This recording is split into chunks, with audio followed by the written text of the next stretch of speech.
Hello people, welcome back to my குட்டி corner of the internet.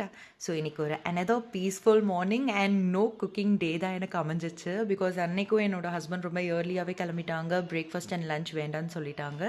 So ஒரு ஆளுக்கு மட்டும் என்ன சமைக்கிறது அப்படின்னு யோசிச்சு நம்ம டைம் வேஸ்ட் பண்ண வேண்டாம், லாஸ்ட் நைட் இருக்கிற மிச்சம் மீதிலாம் சாப்பிட்டு முடிச்சிடலான்னு சொல்லி டிசைட் பண்ணிவிட்டு நான் கிச்சனுக்கு லீவ் விட்டுட்டேன்.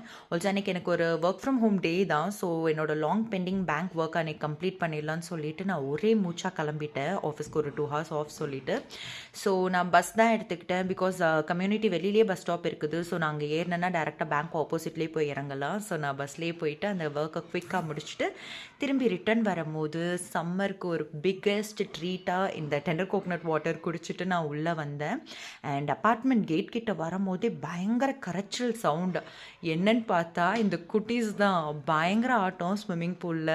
எனக்கு அதை பார்க்கும்போது ஒரே அதுவும் ஞாபகமாக இருந்துச்சு. அவன் இருந்திருந்தால் பயங்கரமாக என்ஜாய் பண்ணியிருப்பான். இந்நேரம் வீட்டிலே எங்களை இருக்க விட்டுருந்துருக்க மாட்டான். ஓகே, அவனை கூட்டிகிட்டு வந்துட்டு நம்ம இங்கே கூட்டிகிட்டு போய் விடுவோம் அப்படின்னு சொல்லிட்டு நான் வீட்டுக்கு வந்தேன். குயிக்காக ட்ரெஸ் சேஞ்ச் பண்ணேன். என்னோடய கம்ஃபர்ட் வியர்க்குள்ளே போனோன்னே தான் அப்பாடா அப்படின்னே இருக்குது. ஸோ வர வழியில் கொஞ்சம் ஃப்ரூட்ஸ்லாம் வாங்கிட்டு வந்திருந்தேன்.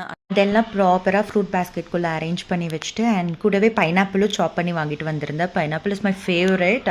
ஸோ அதை ரிலாக்ஸ்டாக உட்காந்து சாப்பிட்டுட்டு ஸ்லோவாக என்னோடய ஒர்க்கையும் ஸ்டார்ட் பண்ணேன். அன்றைக்கி ஆஃபீஸ் ஒர்க்கும் ரொம்ப லீனியண்ட்டாக தான் இருந்துச்சு. ஸோ பீஸ்ஃபுல்லாக தான் நான் பண்ணிகிட்டு இருக்கும் போது டடால்னு லன்ச் டைம் வந்துருச்சு.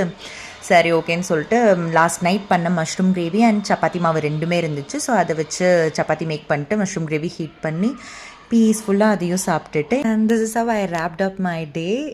Thanks for watching. Bye bye.